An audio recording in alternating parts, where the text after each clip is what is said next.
এটা আল্লাহর নামে সত্য বলছি। একটা স্লোগান ছিল, এক দফা এক দাবি। হাসিনা তুই কবে দাবি? কথাটা ঠিক না বেটি? হাসিনা কি স্থানীয় সরকারের উপজেলা চেয়ারম্যান ছিল? সে তো কেন্দ্রীয় সরকারের প্রধানমন্ত্রী ছিল। আমরা তো কেন্দ্রীয় সরকার, পার্লামেন্টের সরকারের পতন চাইছিলাম। কথা ঠিক না বেঠিক বলেন? পার্লামেন্ট সরকারের পতন চেয়েছিলাম বলেই তো, কেন্দ্রীয় সরকারের পতন চেয়েছিলাম বলেই তো এখন কেন্দ্রীয় সরকারের ইলেকশন হবে। এটা যুক্তি না কুযুক্তি? এইটা যুক্তি। হাসিনা গেছে, প্রধানমন্ত্রী নাই, সরকার নাই, কাজে আমরা হাসিনাকে তাড়াইছি। প্রথমে হবে প্রধানমন্ত্রী, হবে সরকার, হবে পার্লামেন্ট, হবে তারপরে স্থানীয় ইলেকশন হবে। বন্ধু, এর বাইরে যারা রং বেরঙ্গের কথা বলে, রং দেখছেন, রঙের ডিব্বা তো দেখছেন না। বেশি বাড়াবাড়ি করেন না, বেশি বাড়াবাড়ি করেন না। বিএনপির লাল চোখ দেখান না। 18 বছর বিএনপির ডানার নিচে লুকাইয়া ছিলেন। দেশনেত্রী বেগম খালেদা জিয়া শাড়ির আঁচল দিয়ে সন্তানের মতো লুকিয়ে রেখেছিল। এখন একটু সুযোগ পাইছেন, আর এমনি স্লোগান দেওয়া, নৌকার দানের শীষ, 2 সাপের 1 বিষ। হ্যাঁ, আপনারা তো মুনাফেক। আপনাদেরকে যে আশ্রয় দিয়ে পারলো, সামান্য একটু সুযোগ পাইছেন, সব দখল করে ফেলছেন। এখন বলতেছেন সব ক্ষমতা আমরা নিব, বিএনপি আর আসতে পারবেন। ঠিক না কথাটা? এই চক্রান্ত আপনারা মানবেন?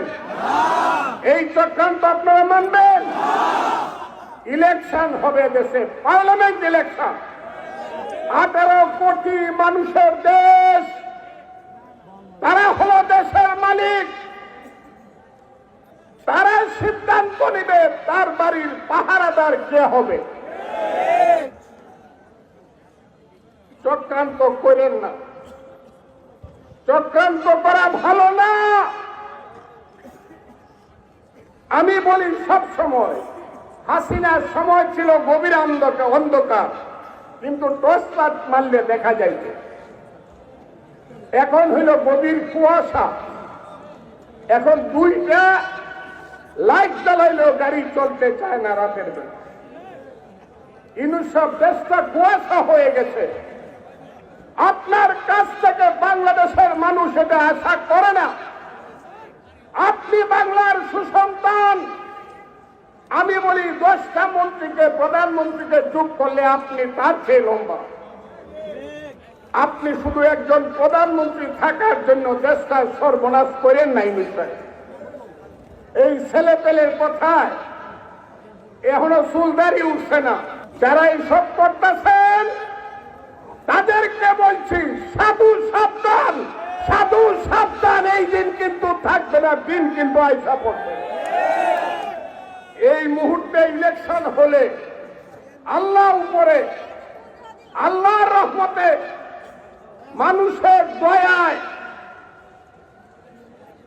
বাংলাদেশ জাতীয়তাবাদী দল, দেশনেত্রী বেগম খালেদা জিয়া এবং দেশনায়ক তারেক রহমানের নেতৃত্বে 2/3 উপরে মেজরিটি পাবে ইনশাআল্লাহ। এটা কেউ ছাড়াতে পারবে না।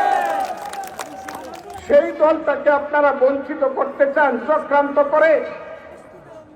এই চক্রান্ত হতে দেওয়া যাবে না বন্ধুরা।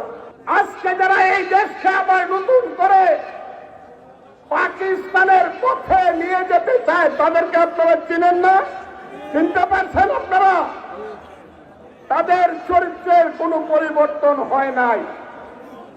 আমরা মুক্তিযুদ্ধের বাংলাদেশ চাই, আমরা জিয়াউর রহমানের বাংলাদেশ চাই, আমরা বহুদলীয় গণতন্ত্রের বাংলাদেশ চাই।